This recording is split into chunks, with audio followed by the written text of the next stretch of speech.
My dad was in the Army. We got out of the Army. I grew up in St. Louis. I moved to New York 25 years ago.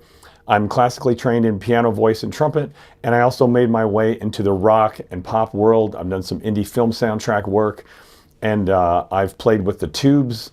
I'm working with Kansas, the band Kansas right now, my own rock band, Circuline, and I've been working with the Bob Moog Foundation now for several years, and that's because a man named Robert Berry took Greg Lake's place in Emerson, Lake and Palmer back in the 80s. So Keith Emerson and Carl Palmer and Robert Berry had a top 10 Billboard hit and a big charting album, and they toured in the 80s. They broke up and got back together a few years ago, and Keith Emerson and Robert Berry were working on the follow-up records, and sadly, Keith passed away in 2016. And this year with the Bob Moog Foundation, we're doing a 10-year Keith Emerson Tribute anniversary celebration in the booth. So Robert Berry and I are getting to perform twice a day at the Bob Moog Foundation booth, playing the giant Keith Emerson modular synthesizer reissue. So the Bob Moog Foundation has been established to continue the work and legacy of Bob Moog, who was one of the early pioneers and inventors of the synthesizer. And Keith Emerson was the first person to ever play Moog modular synthesizer on stage in a rock context.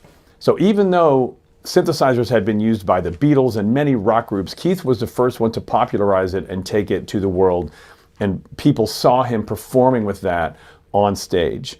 So Bob's work has several different aspects. In Asheville, North Carolina, there is the Moogseum. There is Dr. Bob's Sound School, which helps to educate children on the power of music and electronic music. And then there's also Dr. Bob's Archives. So Bob Moog, all of the archives, all of his papers, all of his writings, those are the three main things of the Bob Moog Foundation. And we really appreciate people's support. But there are also software options for people who are not into the hardware. If you're a Spectrasonics Omnisphere user, there's a Bob Moog Tribute library that's specifically for Omnisphere.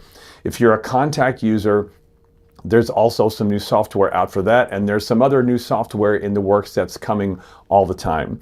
And these companies are really great because they donate 100% of the money that you pay to get the software. They donate all of it to the Bob Moog Foundation.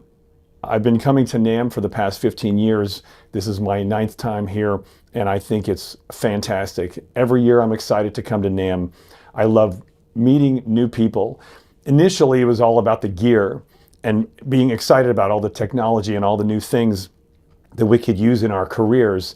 But over the years, I've realized that NAMM is really about relationships. It's about renewing friendships from the past and making new connections and growing your career with classes and workshops and seminars and the networking and all the gear and all the live performances. It's really a fantastic thing, and I think everyone should try to be here every year as much as possible.